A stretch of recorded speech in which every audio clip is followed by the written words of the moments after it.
Hello sa inyo guys, welcome kayo sa Pinoy Einstein at ngayon po pag-uusapan po natin ano ang mga requirements na dapat ipasa sa pag-take ng Civil Service Examination po. So, ginawa ko pong video na to para magkaroon po ng idea ang mga members ng Pinoy Einstein Vlog na kadalasan itinatanong sa akin doon. At syempre, para din magkaroon ng idea ang lahat ng members ng mga groups sa Facebook kung baka sakaling makita nyo itong video na to, at least magkaroon kayo ng idea ano yung mga minimum na dapat ipasa lang. So, di natin patatagalin to guys. Bago natin simulan, huwag nyo kakalimutan syempre mag-follow sa aking Facebook page, Pinoy Einstein Vlog. At syempre, mag-subscribe din kayo sa aking YouTube channel, Pinoy Einstein, para updated kayo sa mga bago kong videos na i-upload sa page ko at saka sa YouTube channel ko. Huwag nyo rin kalimutan na mag-share at saka mag-like din para malaman din ng iba ang mga ganitong klaseng information para magkaroon din sila ng idea about sa mga ganitong bagay. So, let's get started.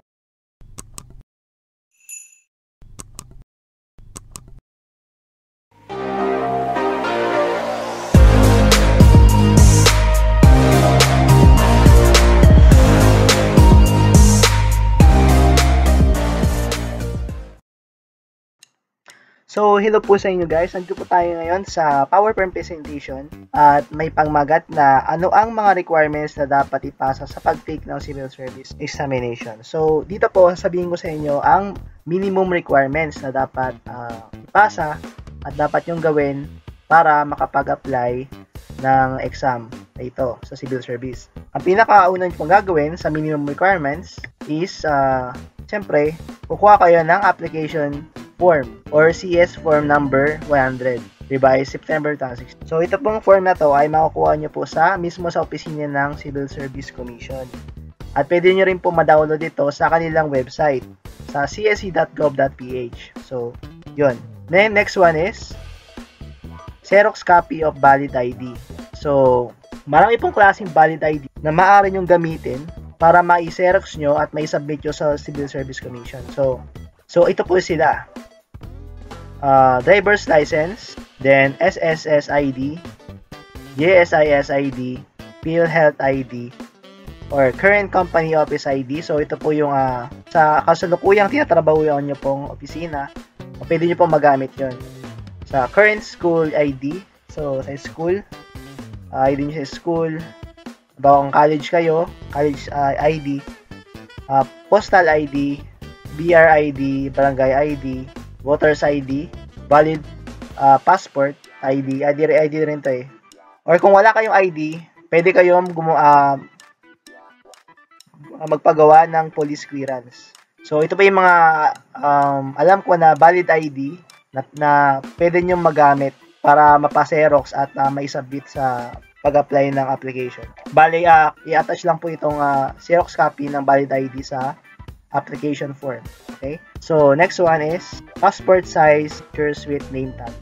So, munta lang po kayo sa mga studio na picture sa mga computer shop. So, alam na po nila yung kung ano yung hugis, ano nga dapat maging format ng picture. So, sila po bahala. Basta sabihin nyo lang po sa studio na picture po ng application for civil service. Sabihin nyo lang po yun. At alam nila dapat yun ang gawin. At sila nang bahala sa'yo.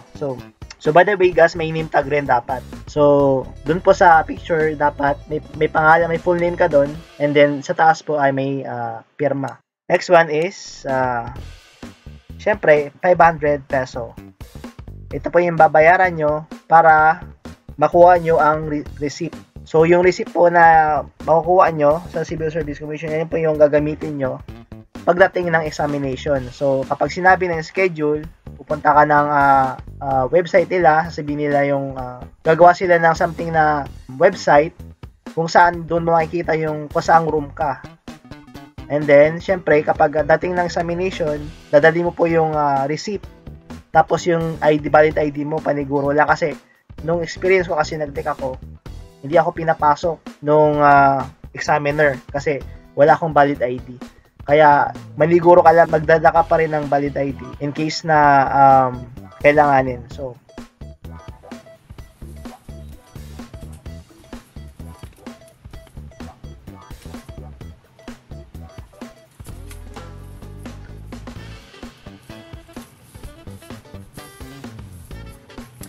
So, ito guys ang mga kailangan nyong ipasa. Isa-submit po sa Civil Service Commission kapag mag-a-apply po kayo ng application. So ito, unahin po natin ito. Ito po yung registration form na pipill upan nyo. So, dito po, ilalagay nyo ang sa mode po kung ano pong examination ang iti-take nyo, kung pen and paper ba or computerized examination. Ano bang klaseng level ang yung kukunin, so professional or sub-professional. At dito po, ang processor po ang mag-fill up nito, yung nagtatrabaho po sa Civil Service Commission. Tapos ito po ilagay nyo yung 2x2 picture nyo, which is ito po. Pero ito po nga dapat ang kailangan po talaga dapat po is dalawa. Pero ito lang kasi yung nandito sa akin sa bahay. So ito lang yung napakita ko sa inyo, isa lang. Pero dalawa po talaga dapat ang ilalagay po kasi dito. Kasi ang isa po ilalagay po dito sa taas at isa naman ilalagay sa baba. Tapos dito, syempre ilagay nyo ang full name nyo, ang first name, as middle name. At syempre ilalagay nyo yung age nyo. At dito naman ilagay nyo ang birth date nyo at anong gender kayo, female or male. At syempre ang place of birth, province kung saan kayo, citizenship Pilipino. So ang pangalan naman yung dalaga pa siya. At yung last name niya dalaga pa siya. Yung first name niya, middle name. Tapos yung complete address nyo sa lugar nyo, ang zip code nyo sa lugar nyo. Tapos ang height, syempre ang weight. Makikita nyo naman ito pag nag-fill up kayo nito, kasi ito siya guys, pwede nyo naman makuha sa itong registration form, itong application for Civil Service Examination. Pwede nyo naman ito makuha dun sa mismo sa opisina nila. At dun sa opisina nila, meron sila doon kung ilan yung bigat mo, yung pero din sa sulat po ng heights, kahit ikaw mismo siguro alam mo na yun eh. So, hindi wala naman sila doon na pangsukat ang height mo. Pero yung pangsukat ng bigat, meron sila. Dito naman, siyempre yung single ka, married, mobile number mo, telephone number, email. Tapos dito, highest education mo. Kung ano ka ba, kung elementary ka, high school, college, or college ka ba, o master doctorate. So dito nalagay nyo guys, checkan nyo lang guys. And then kung graduated ka ba o hindi.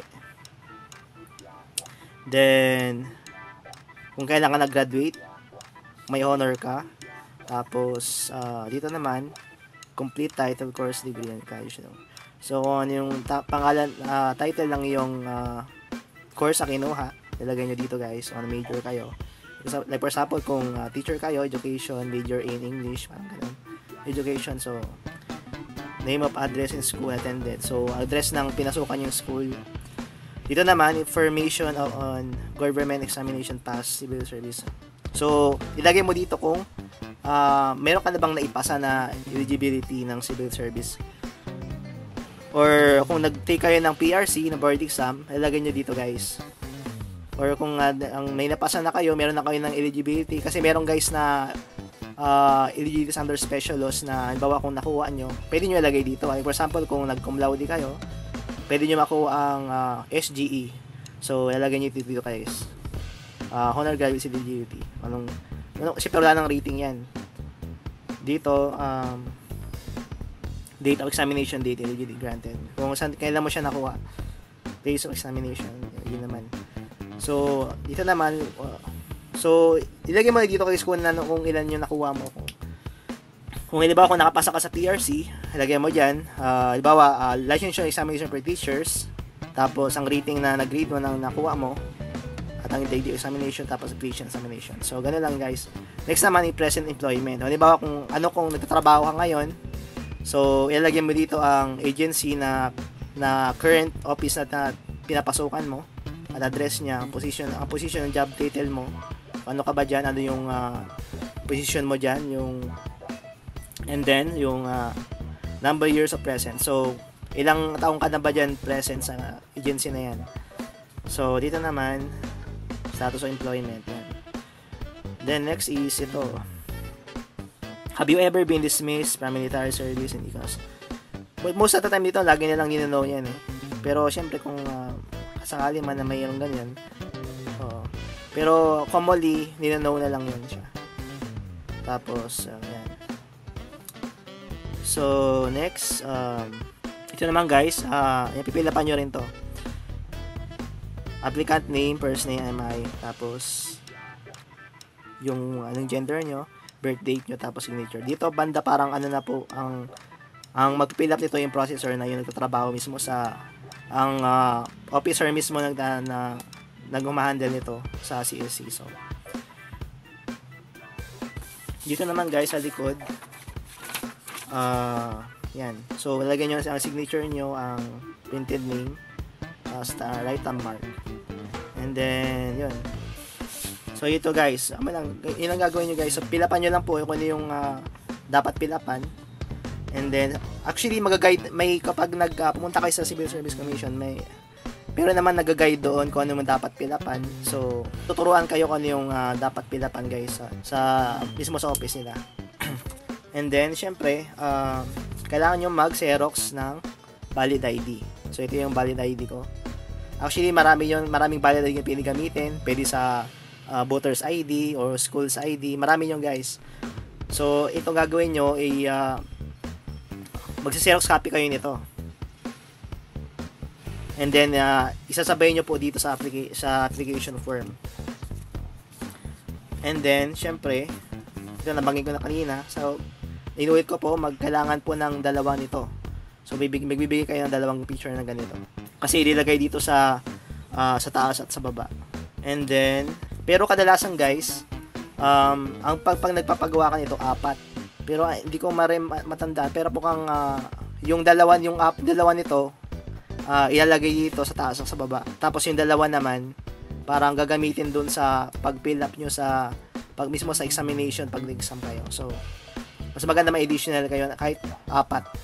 Parang recommend ko na lang siguro na magpagawa kayong kahit 4 na passport size picture. And then, syempre, magbabayad kayo ng 500 pesos. Sa mismo doon sa pag nag-fill up kayo, pag nag-file kayo nitong application form, magbabayad kayo ng 500 pesos guys. And then, bibigyan kayo ng receipt. So, yung receipt na yun ang gagamitin nyo kapag mag-take na kayo ng exam. So, pupunta kayo sa mga school kayo, naka-held. So, magdala pa rin kayo ng valid ID guys. Very important ito. Kasi guys, baka hindi kayo papasukin kapag pumasok kayo sa school o samang kayo. So, magdala kayo ng valid ID kasi importante ito kapag kasi may chance na hindi kayo papasukin. Ang mga examiner doon, maaaring hindi ka patuloyin mismo sa classroom kasi wala kang dalang valid ID. Kasi compare nila to itong Xerox na to at ang ID mo. Titingnan nila yan kung dapat mag-match. So, very important guys na may dala kayo nito. So, yun guys. Yung mga dapat yung requirements na dapat yung ipasa. So, thank you guys for watching.